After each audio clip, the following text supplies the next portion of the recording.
सब्जी उत्पादन में मिनी पटना के नाम से जाना जाता है मिथिला का झंझारपुर। नमस्कार, किसान न्यूज में आपका स्वागत है और मैं हूं बमेंद्र। आज आपको लेकर आया हूं बिहार के मधुबनी जिला अंतर्गत झंझारपुर में सब्जी उत्पादन में जिसे मिनी पटना के नाम से जाना जाता है। आप देख सकते हैं यहाँ पे मंडी लगा हुआ है और कई तरह की सब्जियां हैं जिसका उत्पादन और यहाँ से बाहर जा रहा है। आपको खेत में भी लेकर चलूंगा और किसानों से बात करूंगा। तब तक बने रहिए हमारे साथ। बिहार मिथिलांचल का झंझारपुर सब्जी उत्पादन में मिनी पटना के नाम से मशहूर है, क्योंकि यहाँ के अधिकांश किसानों के जीविकोपार्जन का मुख्य स्रोत है। सब्जी उत्पादन किसान गांव में सब्जी उगाकर मधुबनी के बाजार समिति झंझारपुर मंडी में लेकर आते हैं, जहां से व्यापारी खरीद कर अन्य जिलों में ले जाते हैं। मुख्य रूप से यहाँ के किसान आलू, गोभी, टमाटर, बैगन, मटर इत्यादि सब्जियां पैदा करते हैं। किसानों ने बताया कि मोंता तूफान की वजह से इस बार काफी नुकसान का सामना करना पड़ा है। खेतों में पानी की वजह से सब्जियां गल गईं। अब पुनः खेत सब्जी लगाने के लिए तैयार किया जा रहा है। महेशपुरा के किसानों ने बताया कि जानकारी के अभाव में उन्हें सरकार की किसी योजना का लाभ नहीं मिल पा रहा है। तो अभी आ गए हैं झंझारपुर के महेशपुरा गांव में, जहां लगभग 500-550 घर की बस्ती है और यहाँ सभी सब्जी उत्पादन करते हैं। सभी किसान धान का फसल भी लेते हैं, रबी भी लेते हैं, लेकिन मुख्य उत्पादन जो है मुख्य खेती सब्जी की है। तो उनके खेत में है और इन किसानों से बात करते हैं। क्या नाम हुआ आपका? मेरा नाम रामप्रीत महतो होगा। बताइए, यहाँ पे कितने लोग सब्जी का उत्पादन करते हैं? यह होगा 500-600 घर होगा। यहाँ पे सब सारी सब्जी खेती करता है। ये गेहूं भी होता है, धान भी होता है। मुख्य जो है खेती और सब्जी का? हाँ, मुख्य खेती होता है सब्जी का। क्या क्या उत्पादन करते हैं? जैसे बैगन हो गया, जैसे गोभी हो गया, पत्तगोभी हो गया, मिर्ची हो गया, टमाटर हो गया, जैसे मटर हो गया, ये सब हम उत्पादन करते हैं। आलू भी करते हैं, ये सब। क्या नाम हुआ आपका? भरत कुमार सिंह। अच्छा, यहाँ पे सब्जी की खेती आपके यहाँ बहुत ज्यादा होती है? बहुत काफी होता है, जना गोभी हुआ, मिर्च हुआ, टमाटर हुआ, ऐसे करके लगता है। बीन्स का सब्जी होता है। कहाँ सब्जी जाता है? यहाँ हमारे झंझारपुर मार्केट में सप्लाई होता है। वहाँ से बाहर जाता है? बाहर जाता है। तो आइए बात करते हैं, यहाँ के प्रबुद्ध किसान हैं गंगा जी, और इनसे।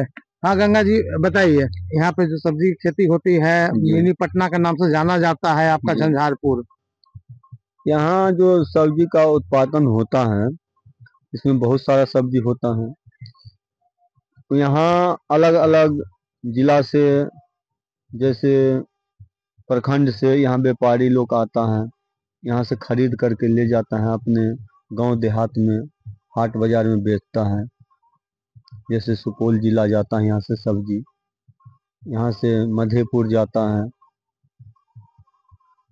घुंघरिया, ये सब में सब्जी का यहाँ से रूटीन है, जाता है। यहाँ केवल सब्जी होता है, धान गेहूं के साथ साथ सब्जी भी होता है। यहाँ मिनी पटना के नाम से जाना जाता है सब्जी उत्पादन के लिए जी। ऐसा क्यों? यहाँ मुख्य रूप से सब्जी होता है, दूसरा कुछ मतलब उतना नहीं होता है जितना सब्जी होता है। स्पेशली यहाँ पर सब्जी का व्यापार चलता है। तो अभी देख रहे हैं कि इस बार मोंथा तूफान की वजह से और असमय बारिश की वजह से काफी फसल क्षति भी हुआ है। तो हम बात करते हैं। क्या नाम हुआ आपका? विजय कुमार। क्या क्षति हुआ? पानी से देख रहे हैं कि काफी पौधा जो है खराब हो गया है। से तो इतना हो गया है, जब बहुत ज्यादा जितना सब्जी उब्जी लगा हुआ था वो 1 महीने 2 महीने तक पीछे हो गया। जो अब तक हमारे गांव से कटने वाले थे सब्जी, वो भी सब खत्म हो गया। फिर भी अब लगाए हैं किसान, कुछ थोड़ा बहुत बचा है, उसमें आगे सब अपने तैयारी में लगे हुए हैं। जो फिर से लगाए हैं, फिर से जनरेशन किए हैं पौधे को, फिर से अब नए बनाएंगे, फिर खेत में लगाएंगे, ऐसे कर रहे हैं। अच्छा बताइए, सब्जी के जो खेती होती है सबसे ज्यादा उसमें मुख्य समस्या क्या है? जो कीटनाशक या बीमारी का? कीटनाशक तो बहुत तरह की है, सब अपना अपना सुविधा, जो दुकानदार हो चाहे अपने जितना सुविधा, जिनको जितना जानकारी हो उस हिसाब से अपना दवा लाते हैं। कहीं झंझारपुर में मिल जाते हैं, किसी को मधुबनी में मिलते हैं, कहीं कहीं तो मुजफ्फरपुर से लाते हैं। ऐसे इस प्रकार से बहुत तरह के कीटनाशक की दवा लाते हैं, यूज करते हैं अपना अपना सब। अच्छा बताइएगा कि इस तरह की जो खेती है और इस तरह की जो खेती है इसमें सरकार की तरफ से कुछ सहयोग आप लोगों को मिल रहा है? सर नहीं मिल रही सर, कुछ भी नहीं मिला सर। सरकार की तरफ से कुछ नहीं, आप लोग प्रयास किए हैं कुछ पाने के लिए सरकार की ओर से? पहुंच नहीं पाते हैं, पहुँच नहीं पाते हम सर, क्या करेंगे? आगे पहुंच नहीं पाते हैं जो हम सरकार तक अपनी बात शेयर करें। क्यों जो नहीं हमें पहुँच पाते? आप लोग पढ़े लिखे लग रहे हैं। पढ़े लिखे हैं तो कुछ साधन हमें मिलेगा, उससे आगे हम बढ़ेंगे। जैसे आपके थ्रू से आज मैं कुछ बताए, वैसे तरह से कुछ किसी प्रकार से मुझे साधन नहीं मिलता है, चाहे जो भी हो। तो आपने सुना इन किसानों की बात कि किसी तरह का इन्हें सरकारी सहयोग या अनुदान नहीं मिल पा रहा है।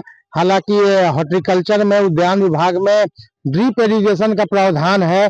जो भी किसान चाहे 80% अनुदान पे उन्हें ड्रिप इरिगेशन मिल सकता है, लेकिन इन किसानों को जानकारी नहीं है उसकी। ऐसे ड्रिप इरिगेशन से पानी की बचत भी होगी, फसल जितना जरूरत है पानी उतना ही आएगा। और बारिश की वजह से, असमय बारिश की वजह से जो क्षति हुआ है तो 2 महीने लोग पीछे चले गए हैं। बने रहिए किसान न्यूज के साथ। जल्द मिलते हैं कृषि एवं खेती बाड़ी से जुड़े अन्य खबरों के साथ। यदि अभी तक आपने हमारे चैनल को सब्सक्राइब नहीं किया है तो चैनल को सब्सक्राइब करें, फेसबुक पेज को फॉलो करें और लाइक, शेयर, कमेंट कर अपना सहयोग प्रदान करें।